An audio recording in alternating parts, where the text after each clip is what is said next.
Green house cleaning service എന്ന YouTube blogger രോഹിത്തിനെതിരെ case. സഹോദരി നൽകിയ പരാതിയിലാണ് ആലപ്പുഴ വനിതാ പോലീസ് സ്റ്റേഷനിൽ കേസെടുത്തത്. സഹോദരിയെ ദേഹോപദ്രവം ഏൽപ്പിച്ചു എന്നാണ് പരാതി. സഹോദരിയെയും അമ്മയെയും അപമാനിക്കുന്ന തരത്തിലുള്ള വീഡിയോസ് ഫേസ്ബുക്ക്, യൂട്യൂബ്, ഇൻസ്റ്റഗ്രാം തുടങ്ങിയ സമൂഹ മാധ്യമങ്ങളിലൂടെ രോഹിത് പ്രചരിപ്പിച്ചിരുന്നു. ആലപ്പുഴയിൽ നിന്നും ദേവൻ MP ചേരുന്നു. ദേവൻ, വളരെ വൈറലായ ഒരു യൂട്യൂബറിനെതിരെയാണ് ഇപ്പോൾ കേസ് വന്നിരിക്കുന്നത്. എന്താണ് കേസിന് ആസ്പദമായ സംഭവം? കഴിഞ്ഞ മാസം, അതായത് 3/4/2025 തീയതിയിൽ ഈ യൂട്യൂബറായിട്ടുള്ള രോഹിത് സഹോദരിയോട് വീട്ടിൽ ഈ സ്വർണ്ണാഭരണങ്ങൾ പണയം വെക്കുന്നതുമായി ബന്ധപ്പെട്ട് ഒരു തർക്കം നടക്കുകയും ഇതിനെ തുടർന്ന് ദേഹോപദ്രവം ഏൽപ്പിച്ചു എന്നുമാണ് ഇപ്പോൾ നൽകിയിരിക്കുന്ന പരാതിയിൽ പറഞ്ഞിരിക്കുന്നത്.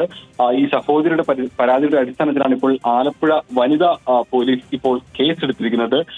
സഹോദരിയെ ദേഹോപദ്രവം ഏൽപ്പിച്ചുവെന്നും ഒപ്പം തന്നെ സഹോദരിയും അമ്മയും അപമാനിക്കുന്ന തരത്തിലുള്ള വീഡിയോസ് സോഷ്യൽ മീഡിയ പ്ലാറ്റ്ഫോമുകളിൽ, ഫേസ്ബുക്ക്, ഒപ്പം തന്നെ യൂട്യൂബ് അടക്കമുള്ള സാമൂഹ്യ മാധ്യമങ്ങളിലൂടെ പ്രചരിപ്പിച്ചു എന്നതാണ് കേസിന് അടിസ്ഥാനമായി എടുത്തിരിക്കുന്നത്. ഇതിന്റെ അടിസ്ഥാനത്തിലാണ് ഇപ്പോൾ ആലപ്പുഴ സൗത്ത് പോലീസ് ഇപ്പോൾ കേസെടുത്തിരിക്കുന്നത്. സോനം സൂചിപ്പിച്ചതുപോലെ തന്നെ ഈ സാമൂഹ്യ മാധ്യമങ്ങളിൽ ഇത്തരം തന്റെ ചാനലിലൂടെ നിരവധി വീഡിയോകളിലൂടെ പ്രശസ്തനായ ഒരു വ്യക്തിയാണ് രോഹിത്. നിരവധി വീഡിയോകളിൽ ഇത്തരത്തിലുള്ള സാമൂഹ്യ സന്ദേശങ്ങൾ പകർന്നു നൽകിയും ഒക്കെ അങ്ങനെ അത്തരത്തിൽ പ്രശസ്തനായ ഒരു വ്യക്തിയാണ് രോഹിത്.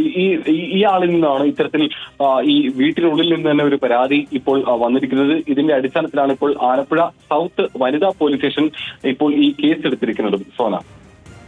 ശരി, ദേവൻ MP ആണ് ആലപ്പുഴയിൽ നിന്നും വിവരങ്ങൾ നൽകിയത്.